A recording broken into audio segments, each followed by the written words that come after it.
Hey guys, Dan here. And Frank, how's it going? We have a special guest today. We have John Bellotti Jr. with us, also known as Robo7. Did I get that last name right, actually? I should have asked you No, that. you got it right. You did a lot better Perfect. than a lot of people. Yeah, I know I took Italian, so it's kind of I'm good at working out those last names sometimes. No, that was good. That was good. Yeah. All right, so tell us a little about yourself, John. You let our listeners know. Sure. Well, some of your listeners may know me as artist Robo7. I've been doing a lot of kaiju fan art since 2015 now. Actually, yeah, 2014. I'm sorry. So late 2014, I got into the game, and now I've come quite a long way since I was doing my fan art at conventions around the country. I currently have the license to make Ultraman T-shirts here in the West, and I've been doing very well with those.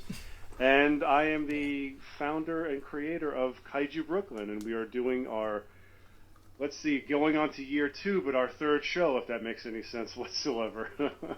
Plus, you also have the two little special ones in there too. You have the Ultraman and the 70th screening too, right? We did, yeah. We had a Godzilla screening, and we did a New York Comic Con tie-in event with Ultraman Zero, where he came to Industry City, and we gave him the key to Industry City. And it was Ultraman Zero. Ultraman Belial showed up, tried to ruin the day, but Ultraman Zero prevailed, and it was pretty amazing. It was pretty amazing to have Ultraman in Industry City like that. It was just one of those like bucket list kind of moments, you know. Yeah, that looked like such an incredible time. I mean, I saw them. They were the Subaraya social medias. They were all over New York City for Comic Con, and then for them to like come to your show is like such a incredible thing. I mean, Oh yeah, it was an incredible honor that they really they trusted us, and we were understaffed, undermanned, didn't have much, like we got through by the skin of our teeth, but we couldn't even tell. yeah, and plus you were at New York Comic Con, so you had It to was, yeah. abandon ship there to help get that going. I did, yeah, and that was, there was a lot of logistics I had to figure out, but I have some good guys that watch my booth on, the busiest day of the show, and hopefully this year they don't do that again. Yeah. But I can't sit here and pretend that I won't be involved in some capacity, Yeah. Yeah. But it was a lot. But I'm glad we did it. It was definitely a learning experience for sure. Oh yeah, I mean, and then Industry City is just such a cool venue. Like, how did that come along to being the venue for Kaiju Brooklyn? I probably told you guys the first time it came on, but it's kind of like a weird, twisty story. I live 5 minutes down the road, and me and my wife always go to Industry City, and they have a big Japanese village there, and you would think, oh, it's kind of a no-brainer, right? I approached them. I emailed someone about like just setting up a table there and just selling my Ultraman shirts up in that second floor loft, and no one ever got back to me. They're busy. They're busy people. So a friend of mine said, "Hey, my friend Anthony just got a space at Industry City next to St. Mark's Comics. It's a black box theater space, and he's looking to do events. You should pitch him that, kaiju event you want to do to him." I said, "Okay." So I met up with him, and I pitched him the idea, and I said, let's collaborate. I was like, "You have experience running events, and I have tons of experience doing conventions, and I have literally a list of artists and vendors I can get in here tomorrow." And it was sort of just like, the everything, just the planets aligning for all of that to happen. And it's just all the goodwill, I guess, I built up throughout the years doing conventions, all the friends I met along the way, all the connections. And I said, "Look, I got a list of people. I can fill this place up with 20 vendors." So we did it, and it was a runaway success. Did you guys go to the first show or no? I don't remember. No, it was on my son's birthday, and I could not make it. I was so Okay. bummed. I was like, oh. Yeah. But we came to the second show, and we came to the Godzilla Screening, yeah. screening, and man, it's such a cool venue. I mean, where you did the screening wasn't where you did the second show, but that was a really cool room too. And now I know this year you're gonna have the new room, and then you mentioned Japan Village. Oh man, I can't wait to come back just to get some food there as well, because Yeah. it's incredible. Yeah. Well, I will say we are We're moving upstairs. We're moving up like the Jeffersons for the old people that get that reference. Um, it's a very beautiful event space called 52A, which is up right. It's above, not directly above our original space, but it's on the second floor. Has its own entrance and elevator and stairs, its own Oh, wow. bathrooms. Nice. Yeah, and it has like floor to ceiling glass windows that overlook New York Harbor. And we're gonna have about 60 vendors up there. It's gonna be crazy. Oh, Wow. wow. Yeah. So is plus- that like almost like double the size? Because Triple. I saw the It's video. triple Yeah, the size. I was thinking it might be triple Yeah, because triple. Yeah. I Wow. saw the That's- video of the room that you posted on the Kaiju Brooklyn Yeah. social media on Instagram, and I was like, it looks like it's gonna be like 3 rows or more. Yeah, so if you think about the Anthony space, the BK1 Theater, it's like a long space and it has like columns along the wall. Those columns are structural support columns that go all the way up to the top of the building. So those columns continue up into 52A, but whereas Anthony's space fits in the middle of that space, there's 2 additional spaces of the exact same size on both sides of the column. So it's literally triple the size of the first 2 shows we've done. It's gonna be Wow. crazy. We have like actors coming. We have some guests. I don't want to spoil too much, but it's Yeah, I was gonna ask you if you were gonna move on to getting some like celebrity guests because I know Keon is coming back because he even mentioned it while we were there for the 70th, and I think he's even blurted it out on social media too. Yeah, he'll be there. He's definitely growing into like our unofficial mascot, or cheerleader. I'm sorry, mascot sounds terrible. He has definitely become our unofficial cheerleader, or let's say he's an official cheerleader. And he's been spreading the word about our show to other actors. So we're trying to get another Ultraman voice actor from the '90s to come out to the show. And it's exciting. We didn't really have much of a budget the first 2 shows. It was just like, let's get people in the door and see what we can do. And it was honestly that second show that we did, the one that you guys came to, where we realized the first show was like proof of concept, and we were like, is this thing gonna work? Like, are people gonna show up? I don't know, but let's do it. And people showed up. So the second one, we're like, okay, let's see if lightning strikes twice. And Jesus did it strike twice, and that's when we were like, Oh yeah, it was busy. yeah, Yeah. I know. And then you just had the panels set for the second one too, so it was I'm sure it was extra chaotic for you because you were on a couple of those panels. We sat in on the one that Jacob and EJ were on with you, the Ultraman one. That was a great panel. We loved that. Yeah, that was fun. That was a fantastic panel. Thanks. That was our first panel ever. It was definitely chaotic because we didn't have the space to do panels on our event hall. So we were like, let's just go around to Industry City and do a panel in this bar and that place and that place. And it was fun, but it was definitely chaotic. But what we're excited about coming up is that we are moving the entire show upstairs. However, the original space where we had all the vendors will be our official Hall H panel room now. So all panels, yeah. So we have like a big screen. We have like chairs. It's like a proper space to do panels. So That's really awesome. Yeah. Wow. So 2 days worth of panels that we're packing in. It's going to be a lot. There's a lot of programming, and it's going to be a lot of stuff going on. It's probably not going to be as far-reaching as the other show, but it's going to be, for us and our mental health, it's going to be more manageable to do it this way. Oh, definitely. Yeah. Yeah, because I mean, it was a great show, but like you said, it was a little chaotic because you're like, all right, where am I going for this one? It was running around Industry City, but there's just so many cool things to see there too. It was part of it too. It's such an awesome location for this. I know. It's the perfect fit, honestly. It really is, and that was the point of spreading those panels around, because we were like, there's a bar upstairs across the courtyard that people don't know about. We want to send people up there. There's this bar, down the other courtyard. We like Barrow's Intense Ginger. That place is awesome. They make a really good ginger liqueur. So we were just trying to spread the love, And my God, did everybody come back? We were like conquering heroes like that following week. We brought so much business to Industry City, and all those bars really, they just want to collaborate with us. So we're still trying to figure out ways, like, maybe like an after party or like a kickoff party. But we'll have involvement from the bars for sure. Awesome. Will. Yeah. Yeah, I know there was that one bar that was right across the con room that had like Cloverfield drink, a Mothra drink, and a frying pan. Yeah. Yeah.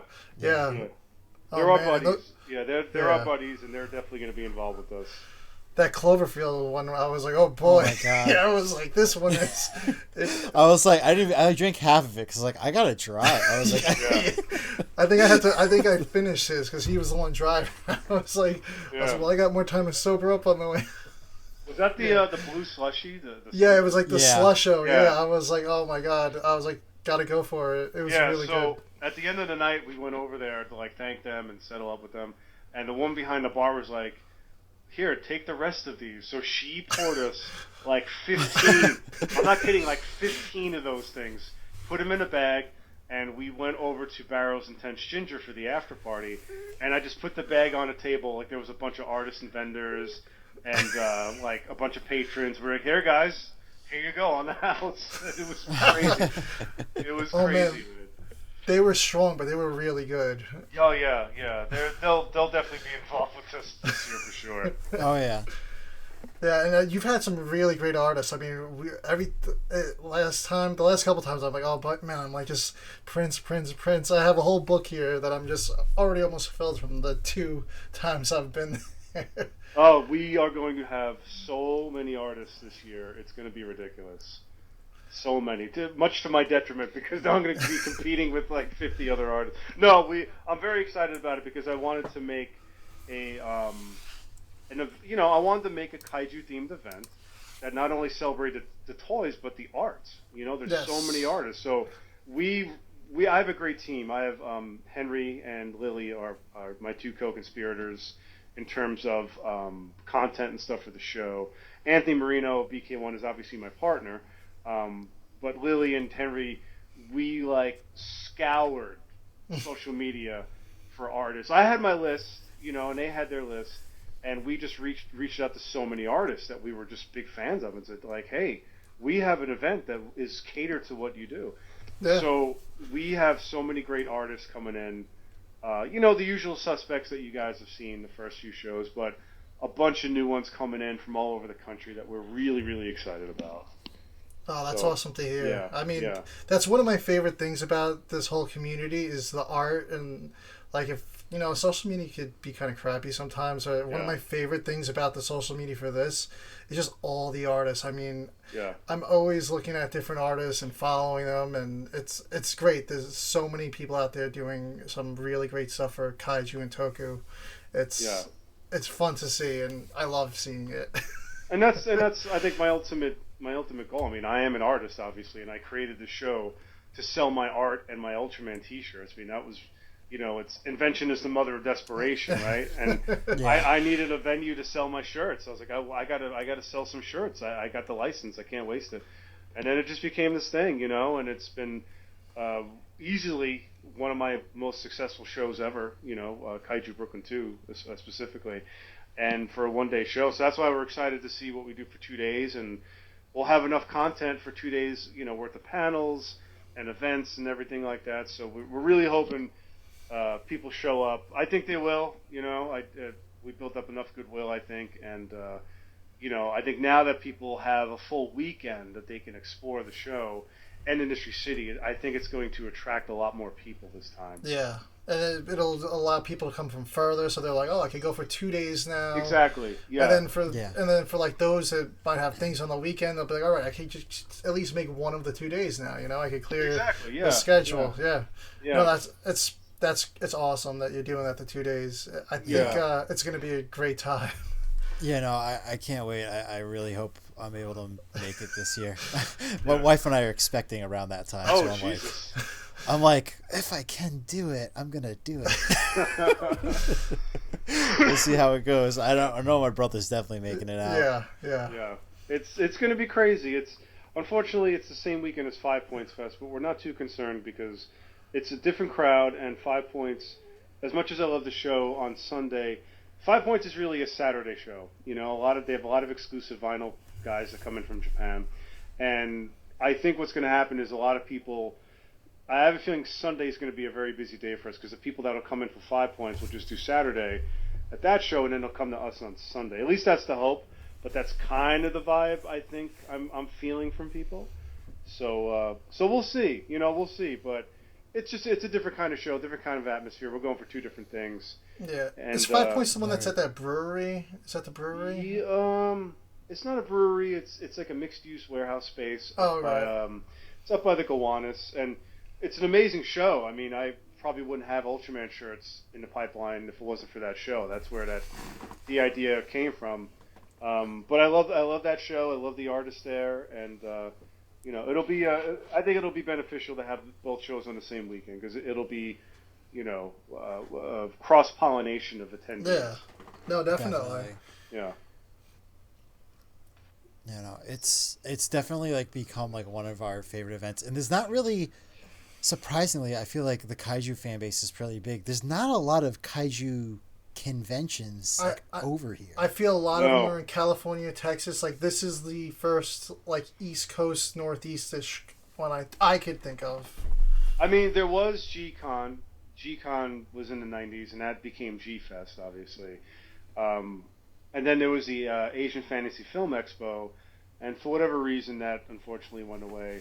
And then there was just this gap. There was this huge gap until Kaiju Brooklyn, and what kind of inform. I mean, first of all, it's New York effing city, right?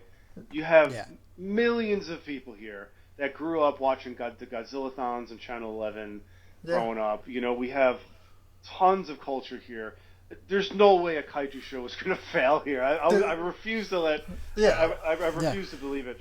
And there's so many monster movies that take place in New York. King Kong. So many. Beast from 20,000 Fathoms. Exactly. Godzilla 98. I mean, there's just. You know, like so many people that go out to Chicago or LA for these kaiju shows, and it's like, what led me on down this path was, I'd do Comic-Con at the Javits, and I would do Anime NYC at the Javits, and they would be very, very, very successful shows for me, and they're both in the heart of New York, and I'm like, okay, like there's something here, and it was really, I wanted, again, thanks to Peter Tatara who runs Japan Society.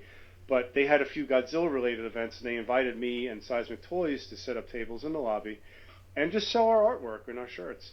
And so what really tipped it over for me was the Mothra screening. They had 250 seats in the theater that sold out, and we set up our table, and we did so well in the 45 minutes we were allowed to sell that we were like, me and Chris looked at each other like, there's something here, man. Like, there is something here. People want this, and we have to figure something out. And that's kind of where it all started. I mean, this was maybe 2022, and we kept saying maybe we'll go to the Alamo Draft House. Maybe we could set up a table there. Let's try something. So the idea was always being kicked around just because that I saw all the success with like the kaiju stuff, you know, and again, just like planets lining up, and it just allowed me to. You know, create this thing, and there was many other factors that went into it as well of creating the show. But you know, the story it's tough because I have to like really pare down the story to the basic cliff notes, and no matter how much I prune it, it's still a big story. Like it's not. Yeah. It is. You know? It's an important story because you know. Like, I mean, we've been starving for a convention like this forever. I mean, we would love to go to G-Fest one day or All Monsters Attack, but traveling to Chicago is just like, for a whole weekend trip and flight and everything, it's just like not in the books for us right now. Yeah, it's a lot. And, you know, they do their show really well. You know, they have a lot of, you know, they bring in a lot of guests, and they have a lot of people that come over from Japan, you know, and they have 30 years experience. Of course they do. You know, I think...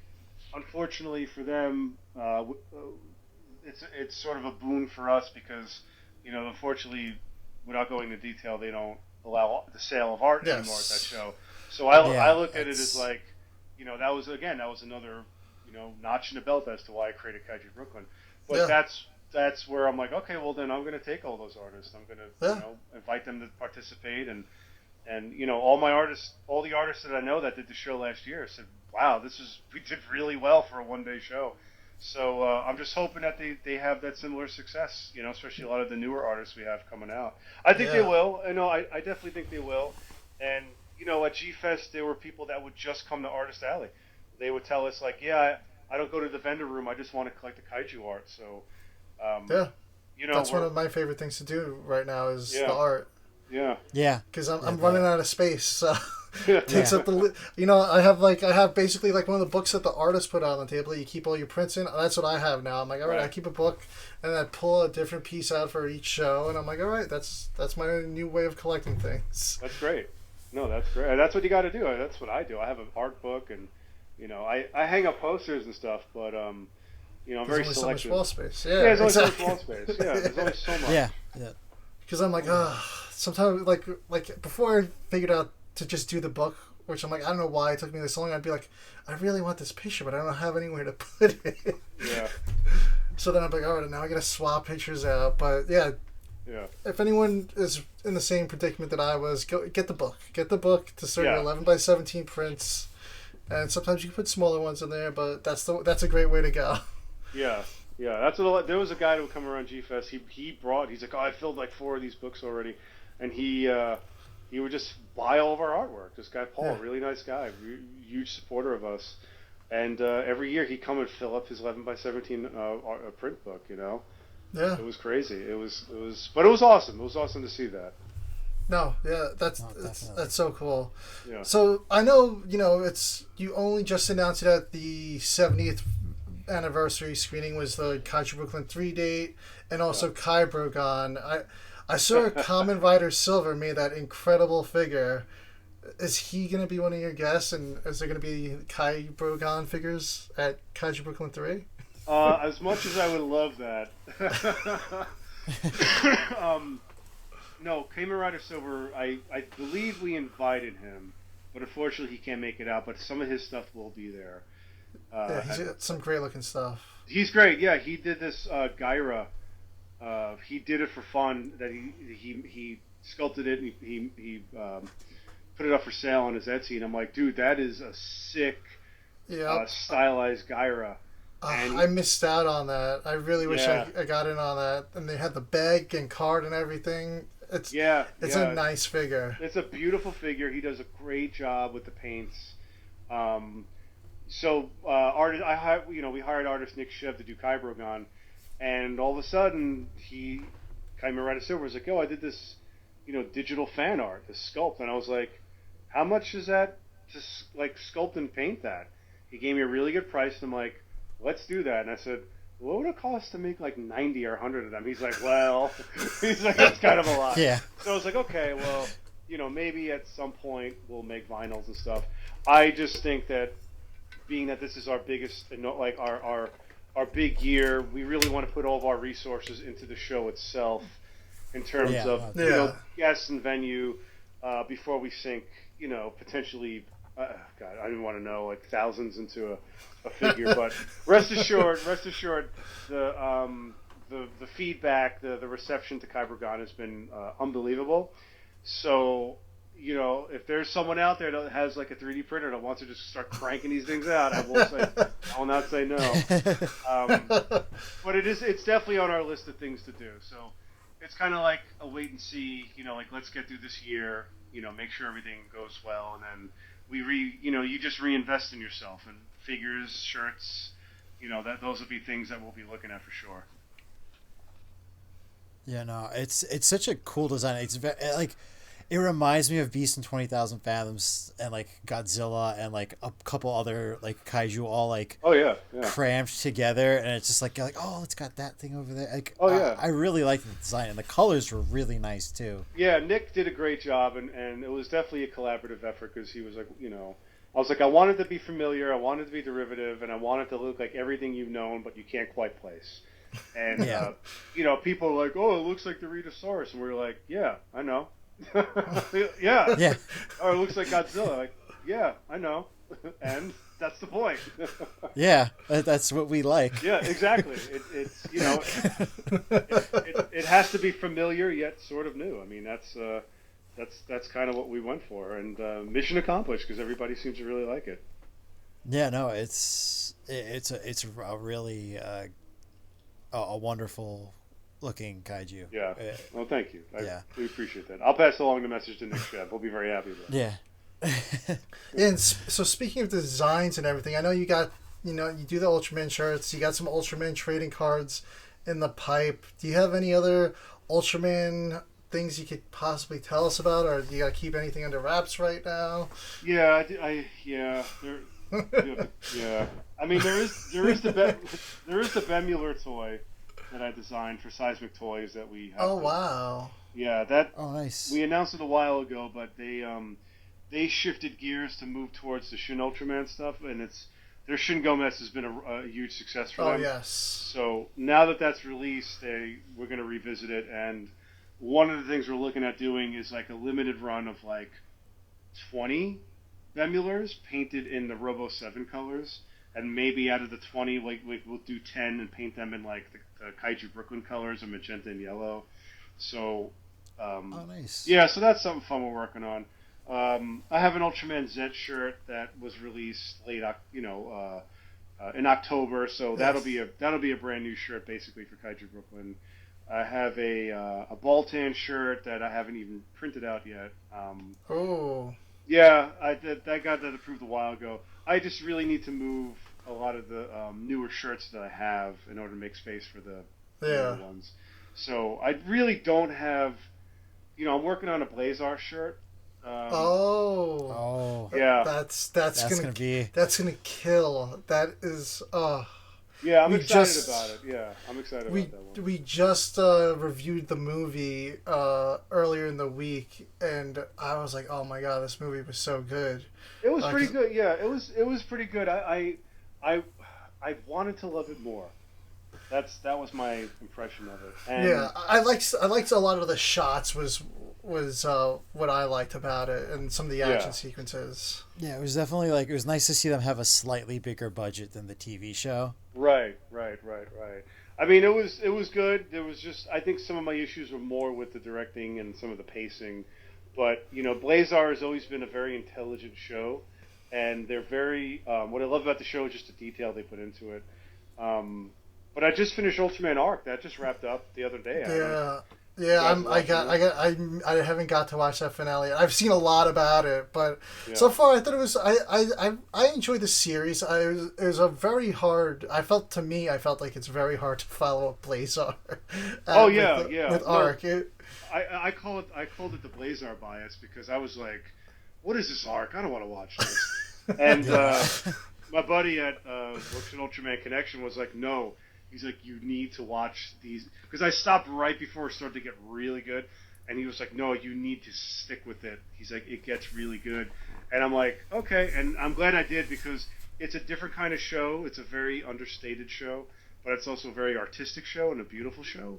Yes. And, definitely stuck the landing. And I'm hearing really great things about the movie, actually. Like the word beautiful is being thrown around. And... we'll see. I mean, we'll see. It hasn't gotten released yet, but early word is that it's a great movie. Yeah, after seeing how the Blazar movie followed up with the series, I know the movie takes place between episode 21 and 22, I believe, or something like that, or 22 and 23. Yeah.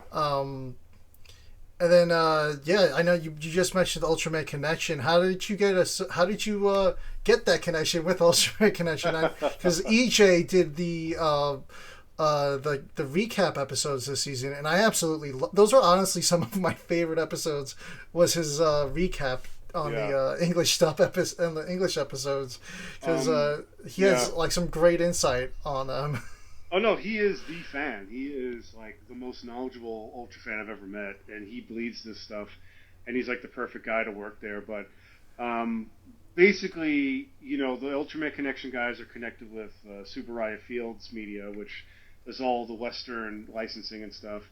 And there's there's Jeff Gomez of Starlight Runner, who's sort of overseeing everything, and EJ works with him and Ultraman Connection. And it kind of happened organically. I would, go to New York Comic Con or Anime NYC with my table, and those guys would stop by, and I would just give them a shirt, or I'd talk to them, and and it just sort of we just sort of like grew a friendship out of that, and now like I talk to those guys. I don't want to say pretty regularly, but I could like email them yesterday morning. It's like, hey guys, just checking in, and they respond. You know what I mean? Like Yeah. Especially after the Ultramare event we did, we have a pretty amazing working relationship with them, and they are very excited about Kaiju Brooklyn because it's a pipeline for them into the New York market. It's a very concentrated pipeline. And it's huge. You got a huge fan base here that we could really capture. It's a captive audience, as they say with them. So we really like working with those guys. They're all locals, and they're all fans. I mean, they're all fans of this stuff, and we're very, very fortunate to be in this position. And a lot of it came from my getting the license and just gift to gab, man. Just talking to these guys and just let them know like we're in business, and and that's why you tend to see a little bit more of a heavy Ultraman presence at our show, because like why wouldn't we want to work with them? I mean, like they are, if they want to allocate us some resources, absolutely we're going to work with them, And it's the same thing like if Toho wanted to get involved, we would definitely, you'd see more of a Godzilla presence. You would see everything. So, but no, maybe, we're very. I'm sorry. Never know. I know. I was saying maybe one day, because I know that they are starting to establish some sort of office over in the States now. I believe they were putting one in California. I think so. You never know. It's one in California. Day. I mean, I met their reps. When I did Japan World Heroes. They're nice people over there. And if they find it beneficial to work with us, then that's great. If not, I mean, we have a show to put on. It's a great show. Yeah. We're trying. I mean, we're trying. Yeah. We the theme is just having fun and building that community over here. And, man, like I remember going to G-Con in New York and G-Fest, and I remember walking into the vendor room and just seeing table after table of Godzilla toys and art and movies and posters, and it's like, it's a feeling that you can't describe until you go through it. It's overwhelming. And that's what I'm aiming for here. I'm really trying to create that feeling. It's like chasing that high, and it's awesome. Yeah, I mean, it's hopefully I can actually enjoy it this year too. I mean, we've always we've gone to New York Comic Con, a lot of the cons in the area. I think the first one we met you at was Terrificon 2022. No, but way before that was really? WinterCon years ago. Oh my I think God. Shin Godzilla had just come out. I remember talking to you. That was way back. Yeah, it was Wow. I remember talking to you about it because it had just come out. I remember you were like, "Oh, did you see it?" And I was like, "Yes." And we talked about it for a little, and that was like, I don't even know, what is that, 2014, 2015? That was 16. That was. Oh. Yeah, that was the summer of 2016. So I think I did that WinterCon that December, which might have been my first one. That was probably my first one, and then I did it I think maybe once or twice after that. I mean, they're still going. It's just not the. It's a weird show because it's sci-fi, but yet there's all comic people there, so it kind of doesn't really. I don't know. I don't want to say anything bad about it because I have a good time with the show, but it's again, it's kind of like we're very hyper specific with what we want to do. Yeah, no, that show was a little off the beaten path for I think what I was trying to sell. Yeah. We enjoyed going there just for the location. Yeah. Like it's a pretty cool spot, and there's like a couple restaurants in the area that are nice to visit afterwards. Yeah. But I think the first couple of years, I think it was a little bit bigger than they could handle. Right. Yeah, but they didn't do it this year. It's kind of like they do it whenever they want, I think, because they skipped a year, then they did it last year, then they didn't do it this year. But whatever. But what I was trying to say is, all we do when we go to these cons is we'd always be like, well, we want to find some Godzilla stuff or Kaiju stuff, and it's like one or two tables, maybe three. Yeah, it's usually like one or two guys. And that's it. So it's like to go to Kaiju Brooklyn and it be like the whole thing. It it was such a great experience to finally have that for the first time. It's like, all right, it's like you compacted all the stuff we're looking for at the con in one spot. It's like I could go to every table and there's something that I want. Yeah, and I was worried. I'm like, can I fill like a vendor hall? And Jesus, like people are, people really came out in droves. And the crazy thing is that the venue we're using is not even the biggest venue in Industry City. There is another venue that is it's a few buildings over, so it's a little out of the way. It's like the next building.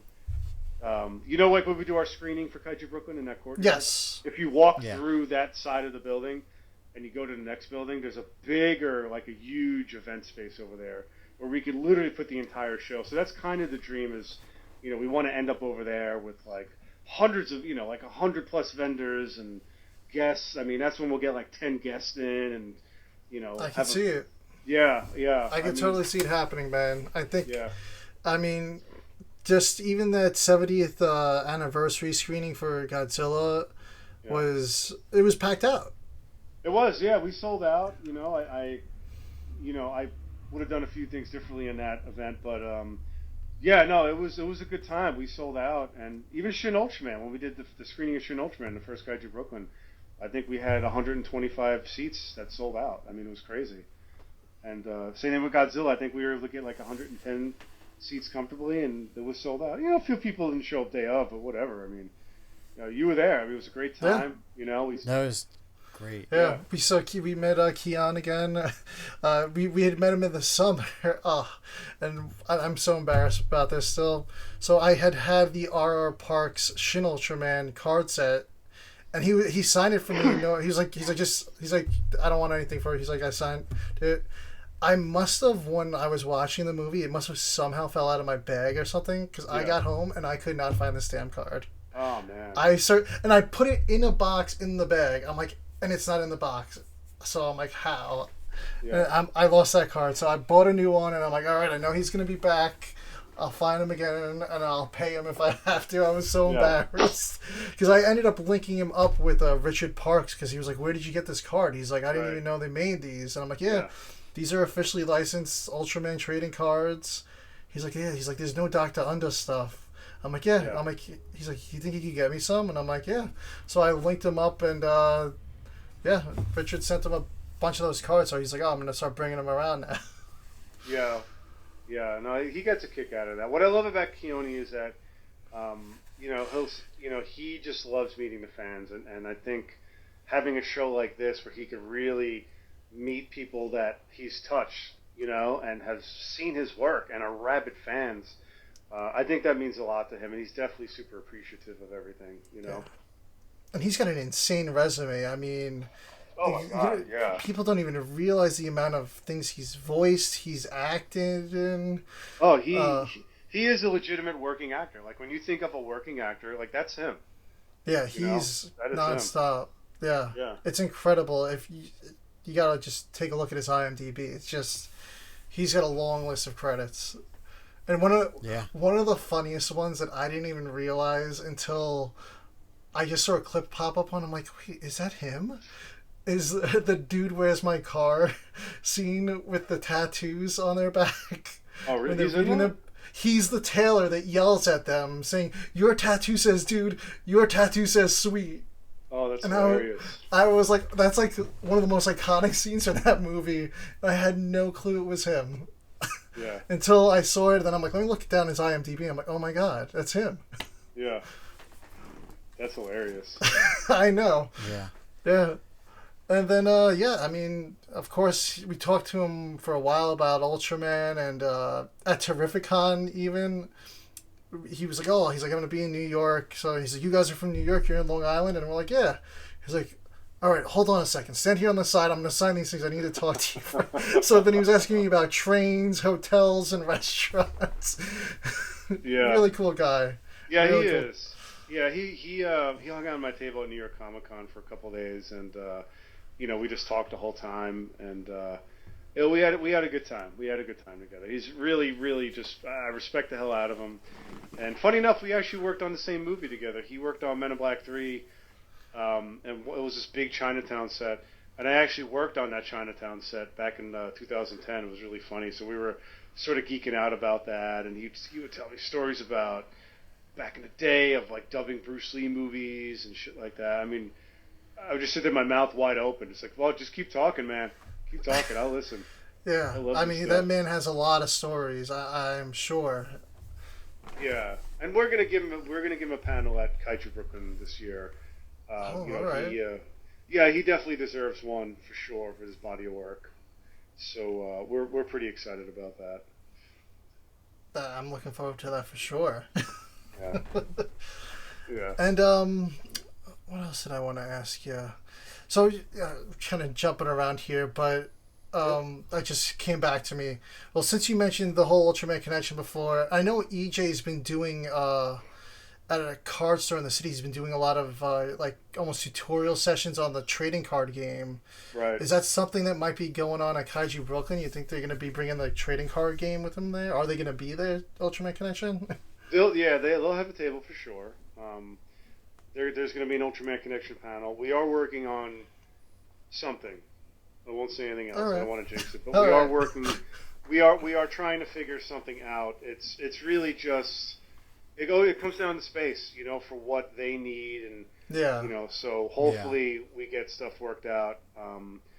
But they will be there for sure. They will 100% be at the event for sure for the whole weekend. So I know we have special coverage, and AJ's doing a great job of spreading the love and spreading the awareness in that game. So hopefully it works out and we can make something happen. If it does, it's going to be pretty cool, though. I will say that.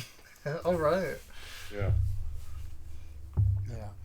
I think you're mainly known for your Ultraman art because that's you're one of the few artists I feel like that actually like licenses. Right. But I have a lot of your Godzilla stuff, and it's like amazing. Like, what's your process of being like, oh, I want to do a poster for this movie? Because I just see you, on social media, you just had the GMK.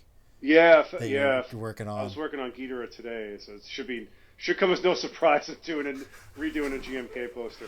Well, what happened was basically to kind of go off on a tangent, but when I did these posters back in 2015, 16, 17, I chose my favorite Godzilla movies, like the ones I love the most. That's how I picked the ones I did, and that's why you'll see Mothra vs. Godzilla over like Godzilla vs. Sea Monster, just because I don't have a lot of love for that movie. But it's like now I've done so many, and I've done almost everything I wanted to do. Now it's gotten me, like, I have a Godzilla 74 poster that's all laid out I need to draw, but I just don't like drawing mech, so that's why I haven't drawn it. But I'm looking at Sea Monster. I was looking at Tokyo SOS is one of my favorites. I'm like, well, why not just draw Kiryu? It's like my favorite Mechagodzilla design. It's weird, and like basically the art program that I use to do all those early posters, I don't use it anymore. So a lot of times I'll go back and look at my old work, and I'm like, I could do a lot better now, and I could do it a little bit more painterly. So that's why I redid my what the hell did I just do? Actually, no, I didn't redo anything. I did Godzilla vs. Mechagodzilla '93 with my new style, and I'm like, okay, wow, like I really like this style that I'm doing it in. Yeah. And before that, I did the 2-1 posters. So those are the first times I ever did like a fully painted Godzilla poster. And honestly, it started with Gamera 3. That was the first fully painted, like digitally painted kaiju poster I did. And I'm like, oh, I have to do this. Like I need to. And now I'm like, oh god, but I want to redo my whole library. But I can't.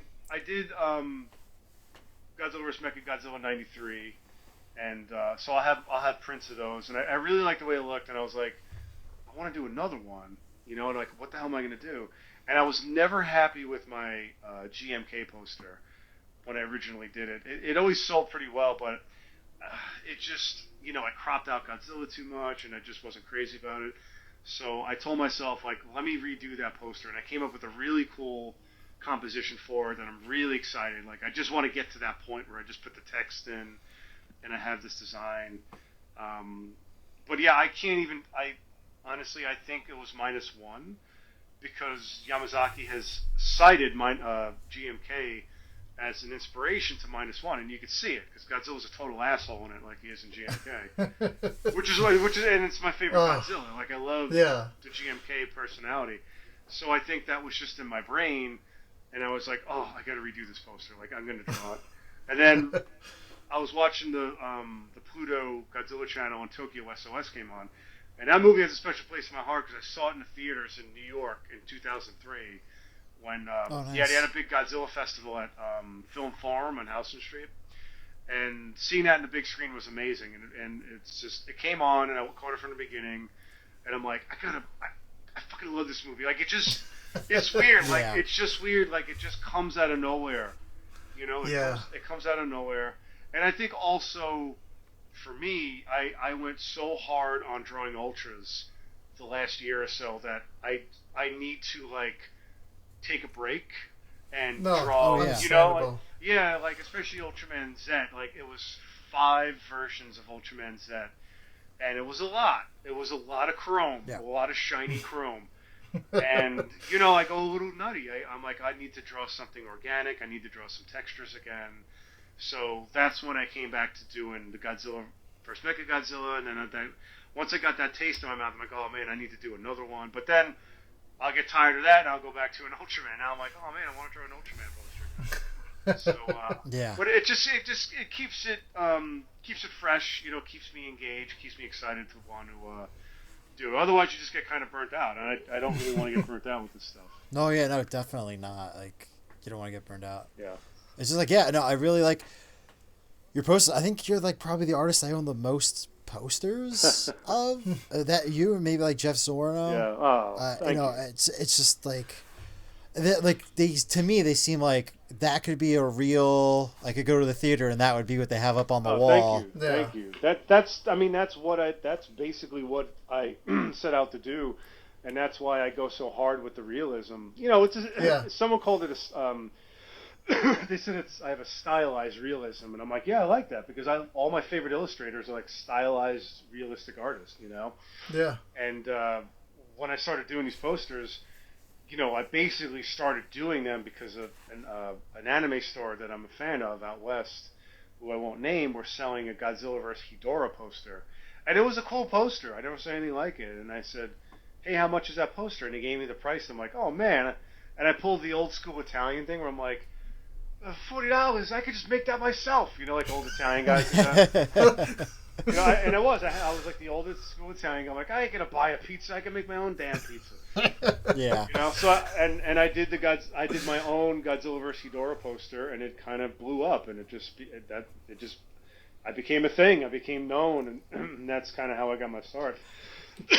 But it was basically, I just didn't want to buy someone's poster, and I said, well, I want to make posters that, if you look at those old Toho posters, some of them were amazing. Like Monster Zero, I can never top that. To me, that's like the top, the pinnacle of the classic Showa era posters. But some of them, like the original Mothra vs. Godzilla poster, it wasn't that great because they used the 62, and the Mothra was like weirdly cropped out of it. Yeah. And I was like, well, I want to make the posters that I think they should, like, I basically wanted to create what I think they should have been. Yeah. And that's really how I started making these posters. So whatever, the very nice things you guys said, all that is highly intentional with what I set out to do, basically, with the Godzilla fan art. That's really the genesis of all of it. Yeah, your art is just so easy to identify because it is probably some of the most realistic looking Godzilla art out there, and kaiju art out there, because there's just so much detail, and sometimes I'm like, well, this is just like crazy. How does he do this? especially the some of the -1 posters you went crazy on. I did, yeah. I did. I was like, oh my god. I'm like, I feel like he was killing himself making these. I did. No, no. If it's one kaiju, it's not that bad, and the -1, honestly, even I look at it now, I'm like, man, I still could have added more detail to that. Like, it was crazy because the newer designs of kaiju are so detailed. Even the ultra stuff, where I'm like, oh my god, like, I hope they don't want to hire me to draw like a bunch of these because this is so much work. But like with the Godzilla stuff, I take my time. Like, especially with the digital painting, I go a lot faster, and it's I've always gravitated towards like organic shapes rather than robotic stuff. Like Mechagodzilla '93 took me so freaking long to do because it was just like perfect shapes, and it's a very '90s polygon like aesthetic design. And like Godzilla, I banged out. I banged out Godzilla so fast. Rodan, I banged out. Little Godzilla, but Mechagodzilla, it was just like dead stop for like 2 months. Oh where man! Where I was like, going on vacation. I came back. I did a little artwork. I was doing it in between Comic-Con. Like whenever I found free time, and it just took forever and ever. That's why I didn't have any prints at the screening, because I like literally just finished the damn thing, like not like pretty close to the screening. Yeah, so yeah. Yeah. I think it was like a week or two prior, maybe not even 2 weeks. Yeah, it was. So I was like, maybe I'll have it there. Like, I'll just buy it there. Yeah. And then I was like, I gotta DM you. Like, I need this printed. Like. Yeah. Yeah. But no, it's a great poster. Oh, thank you. And it's not even. It's one of my favorite scores of all time for Ifukube. And I do like the movie. Like I've seen it so much I can't even watch it. But it's definitely not my favorite. It's my least favorite Mechagodzilla design. Yes, but, mine too. Personally, Yeah. I personally always prefer Showa, Kiryu, and then Heisei era. Yeah, same here.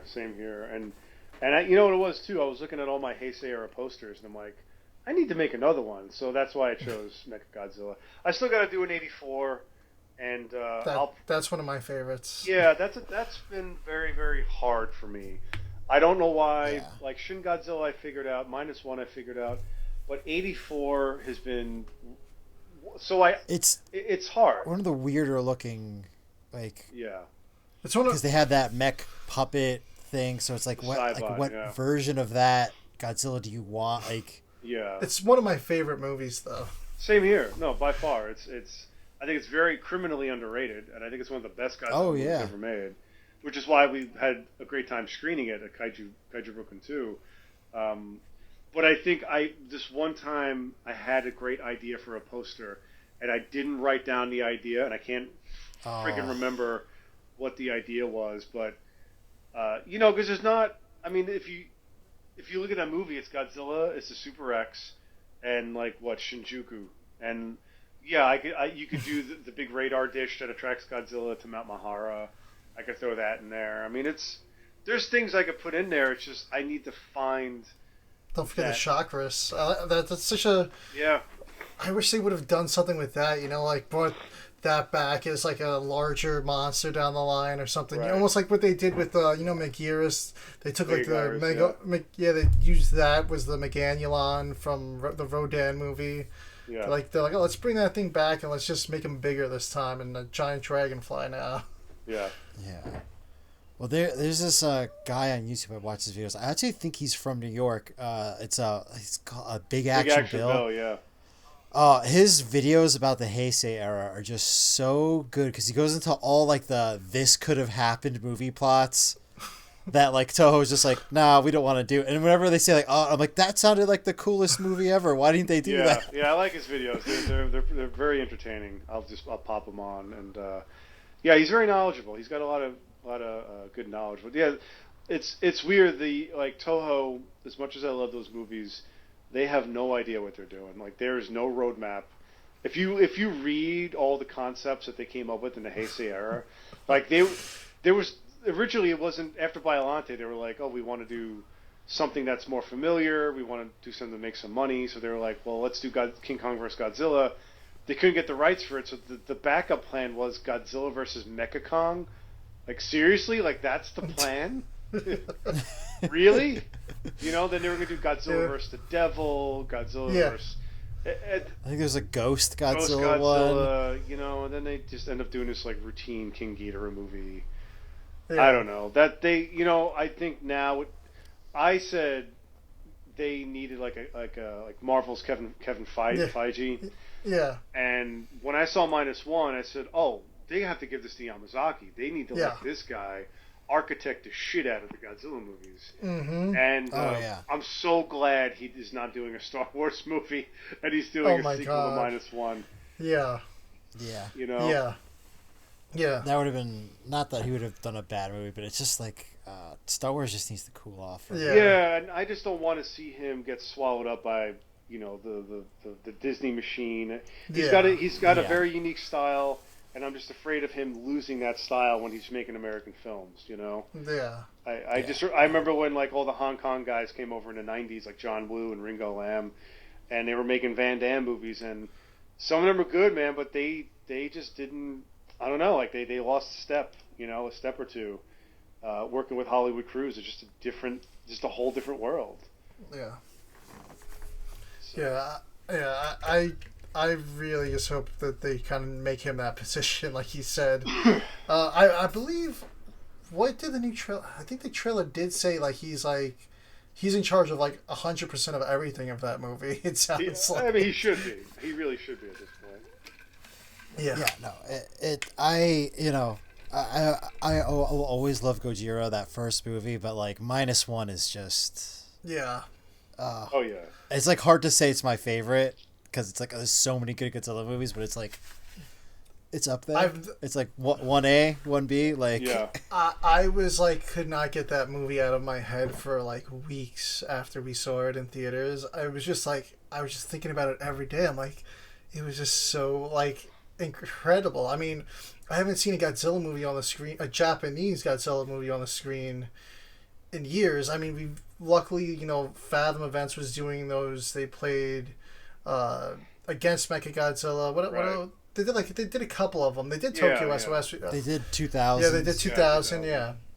So that was my first time seeing a Japanese Godzilla on screen in a while. But seeing a brand new one on screen was just wow. In a theater, it was incredible. Such an amazing experience. It was. No, I think that movie for me, and I think some other fans, was me pointing to everyone going, you see, this is what I've been freaking saying that Godzilla can be, but they always got lazy with it on both sides of the Pacific, and they kept putting out all this crap, and I said, this is what it could be. I've been saying this since I was a kid. It doesn't have to be cheesy. Godzilla doesn't have to be doing a flying jump kick. It doesn't have to be that. It could be this thing. So it was for me, it was this massively cathartic moment, just massive. And I remember Japan Society invited us out for a super exclusive early screening. We saw it way before anyone else in the States. And I remember I watched it, and my friend Raymond's next to me, and he's getting all teary eyed when it's over. And when it finished, I was just sitting there, and I'm like, huh. It was weird. It was this weird delayed reaction that I had to it, where I wasn't blown away. I didn't love it. I think because I remember when I saw the first Avengers movie, I waited so long, for that movie to come into existence, that when I first saw it, I was so anxious I didn't enjoy it, so I had to see it 2 other times in the theater. When we saw -1 for the second time, we went to the IMAX in Lincoln Square in the city. And that second time, man, holy Christ. I fell in love with that movie. This movie is amazing. This movie is the answer to all my problems. It just hit me like this warm blanket of just good feeling. Just drenching me with nostalgia, but also a new Godzilla. It was just perfect, man. Shit. And then I saw it 2 more times in the theater. I saw it different theaters. We're let's go see it at this theater. Let's go see it at that theater. For me, it's a movie about a giant monster and everything, but just the human interactions in that movie, they just felt so real, and it just, I don't know, just I feel it just hasn't really been done in that type of movie before. Just you really connected with these human characters, right. And I was just blown away. Just yeah, and then it was just like you said, it was that warm blanket. I mean, it was almost I don't know what you say. It's soul food in a way to me. It was it is. It's comfort food. Yeah, it's comfort food. It's mac and cheese and fried chicken and all these delicious comfort food. Yeah, and then it felt better with every single extension it got. Right. you're just like, yeah. Yeah, keep it going. Yeah. Stay in that. Yeah. Stay in that theater. Oh yeah, when the Oscars got announced and they announced that movie, I was like, man, I have a feeling this movie's gonna win. As soon as they announced it, I'm like, it's gonna win. It's gonna win. You don't just announce that and not give it an award, you know. And I know the way Hollywood operates. Yeah. Yeah. And when the Oscars was broadcast, I was sitting on the edge of my couch. I don't remember my butt cheeks even touching the couch. I was so nervous. And when they won, I threw my hands up like Yep. like when I used to watch the Yankee games as a kid, like when they win the World Series every year, and I would just get all emotional. Like I turned to like my wife and I was like tears in my eyes. I'm like, we fucking did it, you know, just going nuts. Yeah. That's You know, just waiting for this moment my entire life. And God, I wore my -1 shirt the next day at work. I mean, I was just on cloud 9. Like nothing could take me down, you know. Yeah. That was like such a epic moment for just the Kaiju fandom. I mean, I think it was like the Super Bowl for us, honestly. Yeah. I mean, I was like, all right, I don't want to watch this whole thing. So I think I might have actually been watching like a Rangers game at the time. And I was like, all right, I'm going to keep flipping back and forth. And I'm like looking at what awards. I'm like, all right, it's coming up. And I turned it on. And I think it was like the commercial break right before they came back for it. And then I was like, oh my God. I was like screaming. Yeah. And my wife was like, "You weren't as into the game as you were into this." Yeah. Oh yeah, no, it felt like you won an Oscar. Yeah, Like, that's honestly how it felt. Yeah, that was like an Oscar for all the Godzilla fans, honestly. Yeah, and I hate to be like that guy. You know, like when the Yankees win a World Series, people go, "We did it, we won." I'm like, no, we did it. Derek Jeter and Jorge Posada, and those guys did it. I just cheered them on. You know, I try to be very careful about that stuff because I don't want to be like, "We did it." I'm like, I wasn't working 12 hour days. That's true. You know what I mean? Like I wasn't working on that movie, but I'd like to think that the artwork that I do, the toys that I collect, putting on Kaiju Brooklyn, I feel like it is a part of me. Like I was a part of that success because of what I do in my own little way to contribute to that movie. You know, winning an Oscar and making all this money. I mean, it was the highest-grossing Japanese film of all time here in the States, I believe. Yeah. Which is great. Yeah. Which I mean, if anyone's going to do it, it's going to be Godzilla, right? Yeah. It's got to be. You know, so I just felt like it's like, you know, a little. I'll take a little bit of a personal victory with that movie winning the Oscar. Yeah. Yeah. No, it's especially since like. You know, we were teenagers when there was like, oh, Final Wars, like this is it, no more Godzilla movies, and it was like kind of like you got to be, you know, it was like a bit of like you got to be kidding me. How do you guys not see what you have here? Yeah. And for it to come back, you know, obviously we needed the 2014 movie to happen. Right. That was exciting, but then you know, Shin Godzilla came out, and you're like, okay, like things are picking up, and then finally with -1, I think they finally decided like let's put something behind this, and you know, I think the fans responded and were like, yes, this is what we've been asking for like ever. Pretty much. I mean, you know, to your point, it's like my frustration with Toho. It's like, do you guys realize what you have here? I mean, do you? Yeah, that's a lot of it. It's just like we would kill to be able to do this. Like, like just do it. Like, to do it as a period piece, but also an origin story. I remember I was at Monsterpalooza and I had some friends that were friends with the Toho people in LA, and they told me, I think it was that October of 2022, they said, yeah, it's going to be a period piece that takes place before, like in the 40s, and I was like, what? And they said, yeah, it's going to be a whole new thing, and I went, oh, that sounds stupid. But then the more I started thinking about it, and the more when I saw it, I said, this is absolutely brilliant. Like, why did I even, like, you know, I just thought it was another Toho money grab or something. You know, like, oh, we have this character, let's make money with it. You know, I think now they realize the value of it, and I think they realize the value of the Western fans. Because I will say this, like, Tsuburaya is highly aware of their IP. They're highly aware of the Ultras. They are very aware of the influence of it to kids all over the world. And they really do care about it. And it shows. It definitely shows in the work, you know. And they go to great pains to make sure that whatever gets released into the world goes through a very strict process of making sure it represents the character. like when we had Ultraman Zero come out, you really felt like you were talking and hanging out with Ultraman Zero, because even the guys that like perform in these costumes around the world, they embody those characters so strongly that you really feel like, oh wow, I'm hanging out with Ultra 7. Like Ultra 7 was at my booth doing a photo session at New York Comic Con 2 years ago, and I'm thanking him like he's a real thing. I'm like, thank you so much, Mr. Seven. Thank you. I love you so much. But that's how good they are. But that's my point being is that they don't just throw a guy in a suit like an inflatable kaiju suit and throw him out there. It's not Disney World, Exactly. It's not Disney World. They go through great pains to make sure that if you're hanging out with Ultraman Zero, you're hanging out with Ultraman Zero. You know, standing with Belial and all these other characters. So that's my soapbox for the evening about the Japanese companies and the IP. How they use it. Yeah. I have not been lucky enough to have any of those encounters yet with the Ultras. I haven't been to New York Comic Con in years, and I'm like, I really would love to go just to see the whole Ultra Soberaya thing. Yeah.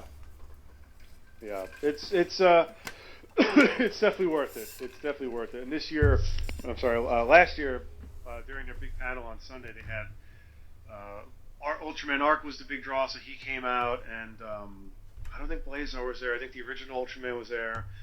And then Baltan shows up, Gamora, Dada, Naranga, Gabora. I mean, it was absolute insanity. I was like, oh my god, like Baltan was the best. He was just absolute, just batshit crazy. That's one of my favorites. Yeah, he comes out and he like chases everyone away, and then he goes behind the podium and starts like, it's ridiculous. I have to send you the video, but he goes behind the podium and he starts acting like he's starting to speak in Baltan to like the audience. It was ridiculous. But my point being is that like the guy that was wearing the suit knew exactly how to behave as that character. You know, in a foreign city, in a foreign land. That was Baltan on stage, 100%. Yeah. Oh my god. Yeah. Incredible, man. Yeah, it was. I can only wish. Yeah. Well, we'll see. We'll see what the gods have in store for us for Kaiju going forward. No, I am very excited for Kaiju Brooklyn 3. I think it's going to be a great thing. And what are the dates on that again? May 31st and June 1st, and we're looking to do a VIP kickoff party the Friday before. Awesome. Yeah. Nice. So yeah, definitely keep an eye out for tickets for that. And I mean, I know you got a lot going on with Kaiju Brooklyn 3, but do you think you're gonna do any more of like those screening events like you did for the 70th? Oh yeah. We like the idea of doing the big event in the spring and then like a small event in the fall, just to, keep interest and keep us going. Right now, I cannot think about. I know.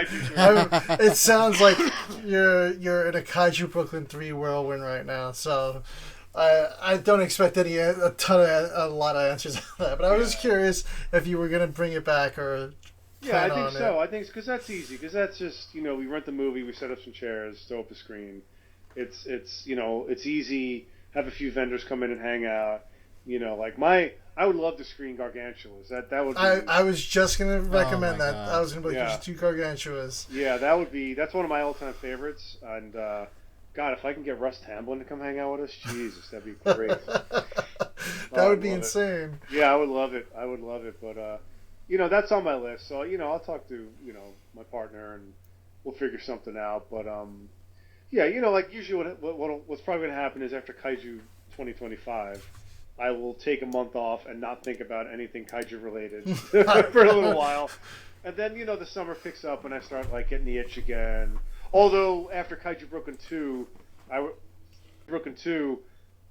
remember being on the couch the next day just so tired. I'm like, I don't want to think about the next show. I don't care. And I don't know, something like snapped in my brain and I'm like, I can't wait for Kaiju Brooklyn 3. I had all these ideas. I was designing logo. Like I didn't even rest. I just started thinking about the next show, But I'm very excited because we have a team now. You know, we have people that are helping me. It was a little overwhelming in Kaiju 2. It was a lot, as you guys saw, and trying to manage all that with the freshest team members we had. Now I'm going into it with really good people, and we cut our teeth a little bit on the screening, so I was very filled me with a lot of confidence knowing that I have these guys and gals going forward with the big show. So I'm very excited about that most of all. Yeah. Yeah, we're totally looking forward to it. I mean, like I said, I love that Ultraman panel that you did with Jacob from Kaiju United and EJ. It was such a cool time. Yeah. And I'm definitely, this time around, I'm going to try to do a lot more panels this time. I'm really looking forward to it.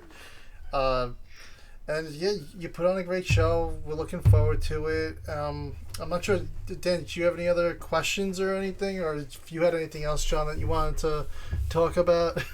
I mean, I don't want to say too much about Kaiju Brooklyn 3 until it's closer, yeah. Yeah, it's a little closer, and we confirm a lot of stuff. I want to announce the movie we want to screen, and some of the we just booked another guest we're pretty excited about. So there will be guests, there will be toys, there will be art, there will be movies, there will be music. It's going to be bigger and better, and unlike anything you've ever seen. It's going to be crazy. Yeah, and I thought it was really cool that you were putting out that you were taking panel recommendations or applications. Me and Dan were like, oh, we would love to do something like that, but we don't know what Dan's status is going to be when the baby's going to be around. But I was like, all right, maybe we'll work on what we would do and cover, and then maybe we'd apply for one maybe the following year. Who knows? We have Sal of Ultrazilla. He runs all our panels, and he's really great at coming up with new stuff. But I said, hey, look, we got 2 days of programming. Let's just wave a flag and see what people would submit. And we got some really great ideas, and we have to whittle them down and pick the best of the best. And on top of the panels that we want to do our guest panels and our celebrity panels and our I don't know why I don't do a Robo7 panel. I probably should, but for some reason I don't, because I seem to put myself last when it comes to my own show. And I'm like, well, who's going to want to sit the panel? I don't know. I just always undervalue myself. Who's going to want to do that? But I'll be part of panel. No, I'll be a part of a bunch of different panels. I'm sure, yeah. The Ultraman panel and stuff like that. So I'll be around. You'll see me down there lurking around for sure. Definitely. So I know I just want to plug the Etsy shop you got going on right now, because you have everything super in stock over there. I do, yeah. And you have all the Ultraman shirts. I love my Zetten shirt. That's my one of my favorite ones. Oh, nice. Which one do you get? The white one or? I have the yellow one. Oh, nice. Yeah, that was moving pretty good at Kaiju Brooklyn too. So and I have a black one. What I do is when I get these shirts, I get 3 different colors.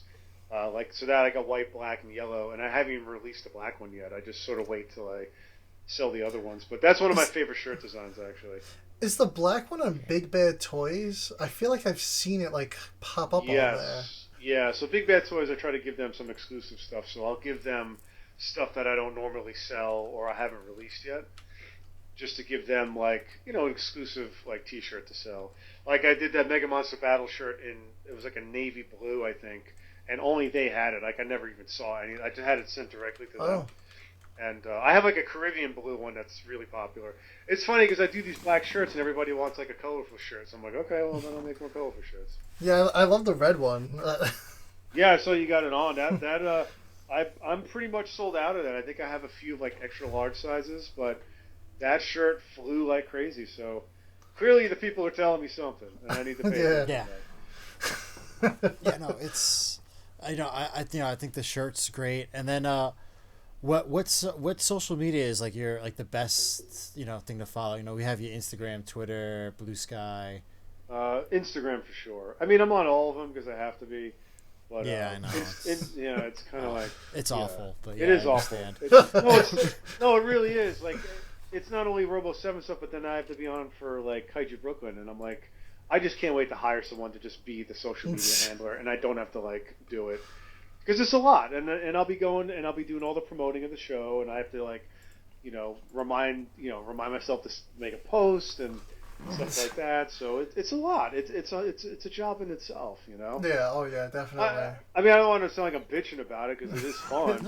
No, it is. Yeah, it's hard. With the YouTube channel and stuff, it's like you gotta make the card for the video. You gotta pick your I just have Blue Sky as like what I do, like my default post on, but then you still have to adapt that post for every other media because everyone's handles are different, and what size picture do they want, and do they hyperlink your video or do you have to do something else? It's like and like I never signed up to be a content creator. Like I'm an artist, so it's like when I'm not doing Kaiju Brooklyn stuff for my day job, I don't want to be doing content stuff. Like I want to be doing artwork. And, that's very important to me, is to always, even if I do like 10 things for Kaiju Brooklyn, I want to do one thing for Robo7, I need to keep that going too. And I don't want to add like video making, and like editing to my repertoire. Like I don't have the time. I just don't have the time for it. So it's totally understandable, man. And we appreciate your time. I mean, we appreciate you coming on, and thank you so much for joining us tonight. Yeah, of course. It's always fun. The timing is always trying to fight the right timing. And I appreciate you guys getting me early in the year as opposed to the month of May when I'm. Yeah.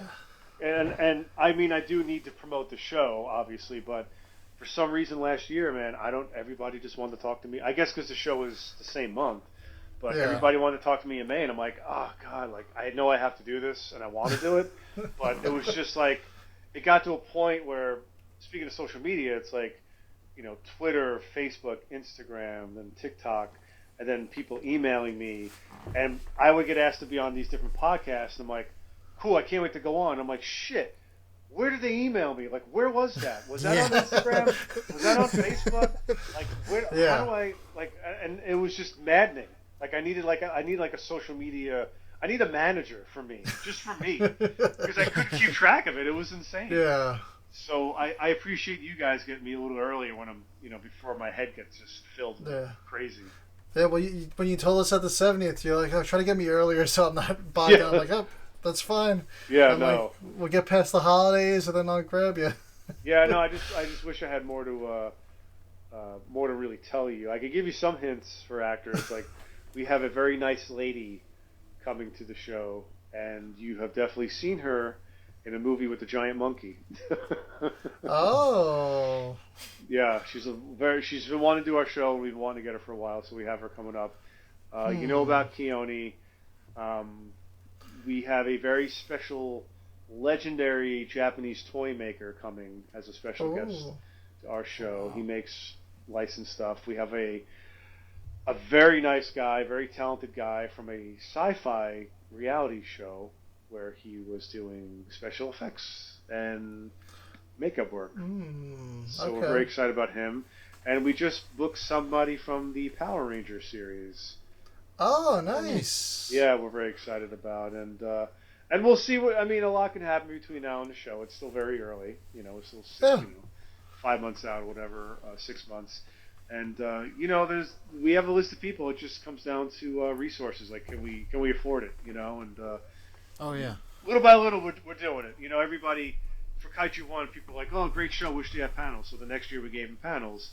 But then they're like, oh, they gave us panels. Wish we had actors. Okay, well then we're gonna. So I'm curious to see what people are gonna be like. Hey, can you have like a Kaiju popcorn machine in the venue?